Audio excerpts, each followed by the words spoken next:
In the world of military hardware, few statements sting as much as the assertion that American tanks are garbage. It's a line that has echoed in the corridors of defense forums, military discussions, and even in the rhetoric of rival nations.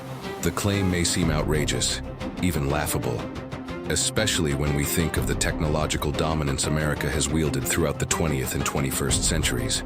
But this statement, no matter how hyperbolic, carries weight, because it's not just about the tanks themselves. It's about the assumption that the United States' armor, once synonymous with invincibility, might no longer be the world's best.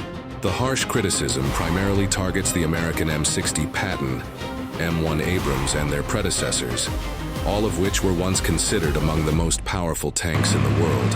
For decades, the U.S. military enjoyed a reputation for armored superiority, but today, that legacy is under siege by both the emergence of new military technologies and the vulnerabilities exposed in recent conflicts.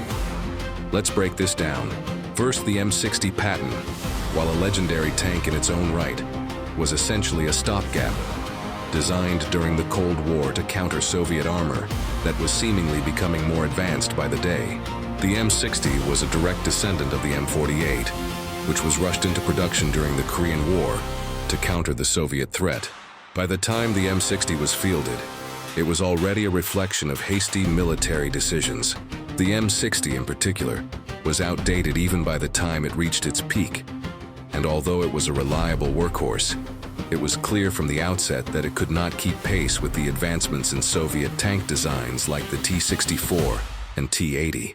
The M1 Abrams, which replaced the M60, was an engineering marvel when it was introduced in the 1980s. Its composite armor, advanced fire control systems, and powerful turbine engine made it the tank of choice for NATO forces, and it outclassed almost every other tank in its class for decades. But over the years, cracks began to appear in the M1's armor. Despite being the undisputed champion during the Gulf War, the M1's vulnerabilities started to become apparent in later conflicts, particularly in Iraq. It wasn't the tank's firepower or mobility that was in question. It was the way it handled modern asymmetric warfare. Stay sharp. The More M1 contact Abrams, ahead. with all of its technological advantages, was a sitting target for insurgents with RPGs, IEDs, and even anti-tank missiles. The massive weight of the M1 Abrams, along with its complex systems, made it difficult to repair in the field. It was also prone to breakdowns, which meant it couldn't always be relied upon in the heat of battle. This is where the criticism starts to hit home. The American approach to tank warfare, which once emphasized technological superiority, began to backfire. Tanks like the M1 Abrams, while technologically advanced, were too expensive, too complex, and often too vulnerable to the weapons of modern asymmetrical warfare. To many foreign critics, it became evident that the U.S. military's tanks were relics of an earlier age, more suited for large-scale tank battles on open plains than the irregular warfare that became the hallmark of the 21st century. Countries like Russia, China, and even some NATO allies began to question the wisdom of America's tank-heavy doctrine. Russia's T-90, with its reactive armor and ability to adapt to new threats, seemed to be a more practical design for modern combat. The Russian tank was designed for a mix of speed, firepower, and quickness, traits that were seen as more compatible with modern, unpredictable battlefields. The same could be said for China's Type 99, which combined stealth features, mobility, and firepower in a way that seemed to outpace Western designs, including the M1 Abrams. Even within the U.S. military, there was growing frustration over the continued reliance on tanks in the face of newer, more effective threats.